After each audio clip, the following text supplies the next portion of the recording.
So you say Biggie was your favorite rapper? All forever, even to So now.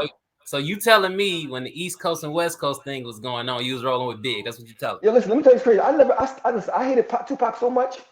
Listen, I hated this. If I see when this all Tupac when I was 16 or something, man, I think I'd have shot at him, man.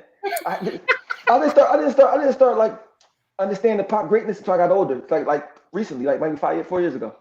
Cause I mean, Mm, I started seeing his interviews.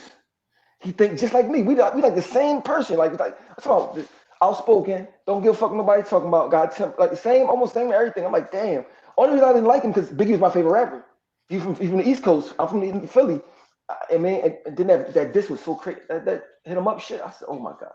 I wanted Biggie to come back at him so bad. Listen, you know, when you young, that's what I'm telling people. When you young, music influences you so much, man. Like that you be caught up into like that's your life.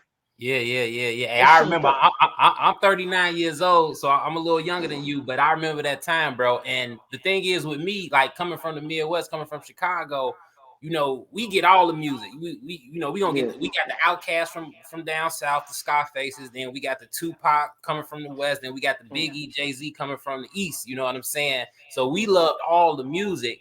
But so far as me personally, I was riding with Pac on that one. I was But riding you with Pac. see, but you because you ain't from the east or the west, you in the middle. So you know what I mean, when Yeah, when you from the east, you can't pick out there. You can't pick west. You can't pick. Some people did though, but like most people I know, Biggie was just a smooth nigga. I mean, so yeah. like Pac was so disrespectful. He like how I am, how I became later on. But you know, I start sitting back thinking, look how young they was. Yeah, no They doubt. was 24, 25 years old, man. The whole world in their fucking palms. Like I'm Mm-hmm. like, damn, these niggas was 25 for all this. Mm-hmm. They was so powerful they couldn't be around. They had to get them out of here. Both of them. They like y'all too. They that powerful at 25. Imagine them at 50. Yeah, exactly. Exactly. Imagine them right now. They'd be billionaires type with power. Like they could. And the way Tupac think, he was trying to fix the hood. So like, Mm, he'd had schools and all. He see when I think about Tupac now, it ain't about Biggie. My favorite rapper. mm-hmm. Tupac bigger than rap. He bigger Mm, than rap. He like. I look at him as a like different past music. He's just like a different kind of figure. I mean, when I right. start really digging into him and start understanding him instead of me, I mean, because when I was young, I was so caught up into that East Coast West Coast thing, like I mean, that I couldn't even Tupac. Like, I mean, You know what? I was just reading an article, bro, and it said that um drill music, the drill artists performers basically got banned out of the Rolling Loud concert in New York or something like that because the NYPD, wanted to didn't want it in the concert or whatever. Did you hear about that? no, but they shouldn't have did that because that's like how they was trying to do gangster rap. Period. I mean, because at the end of the day, rock music talk about killing yourself, killing people. It's the same. It's no. They do the mosh pit. I mean, it's like when it comes to black people, it's like there's always some extra shit. Like you gotta like it's freedom of speech. You can't go around. It's freedom of speech. It's Right. music at the end of the day. You saying what is going on in your neighborhood, you should be able to say that. I mean, obviously, if you're in the studio making music about it, you're not doing it right that time anyway. I mean, so like I don't understand it. I mean, it's like the cops they pick the wrong things to worry about. I mean, Right, right. I mean, and I can't say I hate all cops because I know some cops that I'm cool with.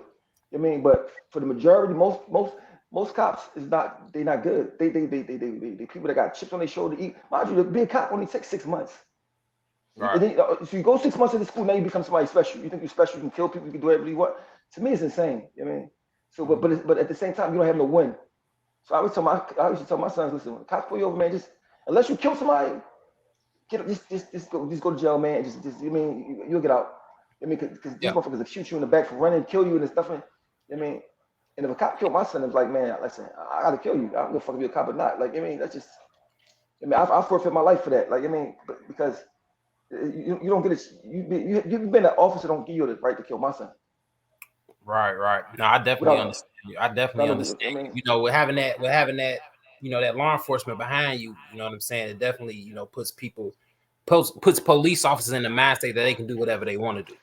You know what I'm saying? but this is the thing though. They get off work and they go home. That's not, you know what I mean. They got to get off work. They got to come and go. You know what I mean? And they think the ego will make them easily get killed because they think nothing. Nobody will never do nothing to them.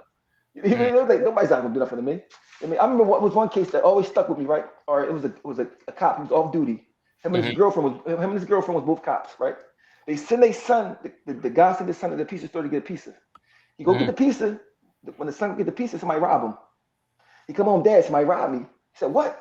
The cop and his girlfriend get in the car. Mind you, they black, these cops. Get in the car, look around the neighborhood, see a group of guys sitting on the steps.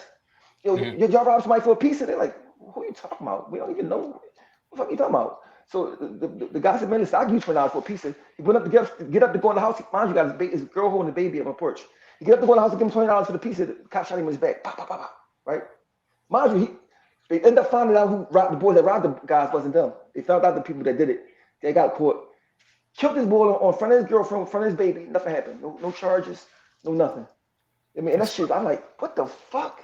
So he's that's not even on duty. He off duty and did it. And still like nothing. I said, this shit is but crazy. The same day, not the next day, the same day was a cookout in Northeast Philly. And the cookout that was a white cop and his son, they both was cops, got in a fight at the cookout. And the cop's son killed the white person. They got charged for murder right on the spot. Same day. I said, this shit is like so like, I mean, this color right here, it can hinder you. So some things you have to be, you gotta be stronger with the skin. like, man, I got, I started an organization, it's a new organization. It's called One Nation. And, that's one of the things that we talk about, and right now we just discussing things. We ain't really made no moves into the community or nothing, but we just, get new people and Yeah, just, brainstorming and stuff. Yeah. plans and stuff. But that's one of the things we talk about, man. At the end of the day, I don't give a fuck how much money you got. You still under a white power structure. You know what I'm saying?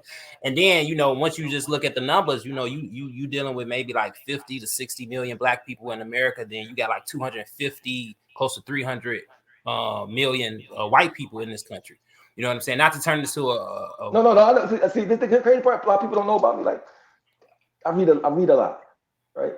I read a lot, and then when I read something, I remember it. You know what I mean? So because I didn't go to high school. When I got 16, I was in adult prison already. You know what I mean? And the first time I heard about slavery, but I never knew what year it happened or how it happened. I mean, I just heard about it. But I was in the hole in prison. I was 16, and I got a book, and I read this book, right? And the teacher who gave me the book, I said, "This not real, is it?" He said, "Yeah, that's real." And that shit just changed my whole life. It's called Before the Mayflower, the book, right? oh, When I read this shit, I said, "Yo, it made me mad." And I'm locked up for all these robberies. They trying to give me 50 to 100, crazy time, right? And y'all did all this shit, and I'm looking at, so that's how black people. I never knew none of this shit. So once I learned that, it opened up, started the whole me wanting to learn and know more and more. So I was like, I started learning about the Civil War first, and all the wars first, and I started learning about the laws and all. The Moors, America, and all that. And the more you know, the more you feel like, damn, I wish I know all this stuff. It make you because right. it make you upset about things. You see things differently. Yeah. It just puts you in that mind state, like, you know what I'm saying? It kind of make you, in a sense, want to be vengeful. It do, On the it real. do, it do. But the On the crazy real. part, but then at the same time, I'm like, damn. I look at people like John Brown, right? Put his life on the line. I mean, when black niggas wasn't even doing it. You know what I mean? So it's all about your soul. Because I think when you're born, I think this is a guess. Like I think when you're born, you don't get to pick your body. You know what I mean, or your gender or your race and none of that shit. It's just about chance. Whatever, go body for you. Put your soul in there, and then you got to make it happen and do what it do. You know what I mean? So we don't ain't like we got a choice to be black or you got a choice to be white. So we take Right. so much pride. We got so much pride in it, like we made it happen. You know what I mean? We didn't make it. Whatever you get, of course, you're gonna have to rock with it and be on that team. You know what I mean? But at the same time, we don't have no like selection of what. You know what I mean? Where we Right. born, how we race. You know what I mean? So we be taking all this pride and stuff where though we don't even have power of why we got it. We bragging about something that we don't have no power over it. I mean, like, of course, I'm glad I'm black because I'm black. I'm Right. pretty sure if I was white, if I was white, I'm sure I would be wanting to be white. Like, you know what I mean? Like the fuck, like they both got pros and cons. You know what I mean? Right. I mean, Yeah. Hey, but I could be white with some money and the rhythm. I mean, no swag. I could be black with swag and fly. And yeah, I mean, it's about your soul being happy, man. That's it. You know what I mean? At the end of the day.